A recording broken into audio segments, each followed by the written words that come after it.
یہاں کامیابی کا اعلیٰ معیار نہیں بیان کیا جا رہا بلکہ اس کا کم سے کم معیار بیان کیا جا رہا. میں ذرا توجہ دلاؤں گا اس بات کی طرف. سطحی طور پر ذرا ہو سکتا ہے کہ اس میں کوئی مغالطہ پیش آ جائے. تقابل کیجئے ذرا. ایک سورۃ العصر ہے، والعصر ان الانسان لفی خسر الا الذین آمنوا وعملوا الصالحات وتواصوا بالحق وتواصوا بالصبر. ایک سورۃ التین ہے، والتین والزیتون وطور سینین وہذا البلد الامین لقد خلقنا الانسان فی احسن تقویم ثم رددناہ اسفل سافلین الا الذین آمنوا وعملوا الصالحات فلہم اجر غیر ممنون. اب ان کا تقابل کیجئے. سورۃ العصر یہ بتا رہی ہے کہ سب لوگ تباہی میں ہیں سوائے ان کے جو 4 شرطیں پوری کریں. سورۃ التین میں اول تو صرف 2 شرطیں بیان ہوئی، 2 بیان نہیں ہوئی. کام ہلکا ہو گیا نا، آسان ہو گیا. یہاں 4 ہیں، ایمان، عمل صالح، تواصی بالحق، تواصی بالصبر. وہاں ہے ایمان اور عمل صالح صرف. نمبر 2 یہ کہ وہاں فرمایا گیا فَلَهُمْ أَجْرٌ غَيْرُ مَمْنُونَ، ان کے لیے تو بہت بڑا اجر ہے جس کا سلسلہ کبھی منقطع نہیں ہوگا. اور یہاں کہا جا رہا ہے وہ کامیابی ناکامی سے بچ جائیں گے. مستثنیٰ ہے کس سے؟ ان الانسان لفی خسر. یہ بالکل ایسے ہی ہے جیسے کہ کسی کو آپ بچے کو، طالب علم کو کہیں محنت کرو، کوشش کرو، فرسٹ ڈویژن میں پاس ہو جاؤ گے، اور کسی سے آپ یہ کہیں کہ محنت کرو، کوشش کرو ورنہ فیل ہو جاؤ گے. اب ان دونوں کے درمیان جو فرق ہے وہی فرق ہے سورۃ التین میں اور سورۃ العصر. سورۃ العصر ناکامی سے استثناء کو بیان کر رہی ہے اور وہاں 4 شرطیں ہیں، اور سورۃ التین یہ اعلیٰ درجات کا بیان ہو رہا ہے اور 2 شرطیں ہیں. اس کو قرآن مجید کی اصطلاحات سے بھی اللہ کرے کہ آپ واقف ہو جائیں. ایک کو ہم کہیں گے کہ ایک پر انذار کا رنگ ہے اور دوسرے پر تبشیر کا رنگ ہے. یہ 2 الفاظ بارہا آپ نے پڑھے ہوں گے. سورہ بنی اسرائیل میں فرمایا حضور سے مخاطب ہو کر وَمَا أَرْسَلْنَاكَ إِلَّا مُبَشِّرًا وَنَذِيرًا، اے نبی ہم نے نہیں بھیجا آپ کو مگر بشارت دینے والا اور خبردار کرنے والا بنا کر. سورہ کہف میں جمع کے صیغے میں آیا وَمَا نُرْسِلُ الْمُرْسَلِينَ إِلَّا مُبَشِّرِينَ وَمُنذِرِينَ، ہم نہیں بھیجتے رہے اپنے رسولوں کو مگر مبشر اور نذیر بنا کر. حضور کے بارے میں فرمایا اِنَّا أَرْسَلْنَاكَ شَاهِدًا وَمُبَشِّرًا وَنَذِيرًا. جمع کے صیغے میں سورہ نساء میں فرمایا رُسُلًا مُبَشِّرِينَ وَمُنذِرِينَ لِئَلَّا يَكُونَ لِلنَّاسِ عَلَى اللَّهِ حُجَّةٌ بَعْدَ الرُّسُلِ وَكَانَ اللَّهُ عَزِيزًا حَكِيمًا. ایک ہے ابشار، بشارت دینا، ایک ہے انذار، خبردار کرنا. اور آپ کو معلوم ہے کہ کسی بھی تربیت کے اندر ان دونوں چیزوں کی ضرورت ہے. کبھی ایسا ہوتا ہے کہ ڈانٹ ڈپٹ کی ضرورت پیش آتی ہے، دھمکی کی ضرورت پیش آتی ہے، باز آ جاؤ، اپنے رویے کو درست کرو ورنہ پکڑ ہوگی، سزا ملے گی. کبھی آپ شاباش دیتے ہیں، ہمت کرو، گھبراؤ نہیں، تمہارے اندر صلاحیت ہے، مایوس نہ ہو، ہمت تمہاری کیوں جواب دے رہی ہے، تم بڑے ذہین ہو، محنت کرو، بڑے اعلیٰ درجات ملیں گے. قرآن مجید میں یہ دونوں رنگ ہیں جو اختیار کیے گئے، ایک تبشیر کا رنگ ہے، ایک انذار کا رنگ. سورۃ العصر میں انذار کا رنگ ہے، خبردار، تمام انسان ہلاکت اور بربادی کا نوالا بننے والے ہیں سوائے ان کے جو 4 شرطیں پوری کریں. الا الذین آمنوا وعملوا الصالحات وتواصوا بالحق وتواصوا بالصبر. تو معلوم یہ ہوا کہ یہ کامیابی کے جو منیمم پری ریکویزٹس ہیں. مجھ سے کہا گیا کہ انگریزی کے الفاظ کا فوراً ترجمہ کر دیا کرو، اور میں کر دیتا ہوں. اصل میں مغالطہ آپ کو یہ ہوتا ہے میں ترجمہ کہہ کے نہیں کرتا، لیکن اس کے بعد میں فوراً اردو کا مترادف جو ہے وہ لے آتا ہوں.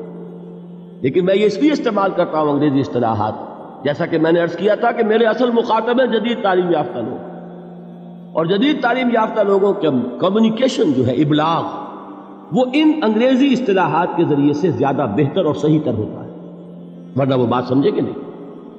اسی لفظ ابلاغ کو وہ نہیں سمجھیں گے اور کمیونیکیشن کو سمجھ لیں گے.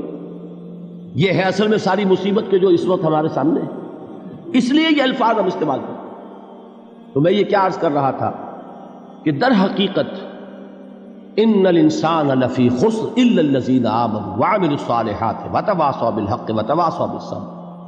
یہ منیمم پری ریکویزٹس ہیں کم سے کم لوازم ہے نجات کے، ان سے کم تر پر نجات کا کوئی سوال نہیں، اس لیے کہ قسم کھا کر اللہ فرما رہا ہے، زمانے کی قسم ہے، تمام انسان خسارے میں ہے سوائے ان کے جو 4 شرطیں پوری کریں۔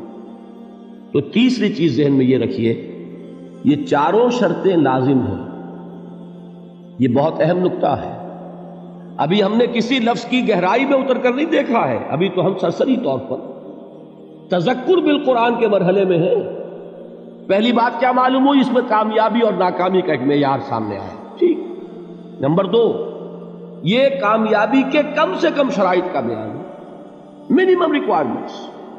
میں نے ایک مرتبہ ایچسن کالج لاہور میں جب تقریر کی سورۃ العصر پر، تو طلباء کے ذہن کی مناسبت کے اعتبار سے کہا کہ بھائی یہ فرسٹ ڈویژن کا بیان نہیں ہے، یہ 3rd ڈویژن میں کامیابی کا بیان ہے، اس سے کم تر پر فیلیور ہے، اس لیے کہ فرمایا گیا والعصر ان الانسان لفی خسر الا الذین آمنوا وعملوا الصالحات وتواصوا بالحق وتواصوا بالصبر۔ اسی کو میں نے اس وقت آپ کے سامنے رکھا کہ اس پر انذار کا رنگ ہے، خبردار کرنے کا انداز ہے، زجر کا، ڈانٹ ڈپٹ کا انداز ہے کہ اگر کامیابی چاہتے ہو تو یہ 4 شرطیں پوری کرنی ہیں۔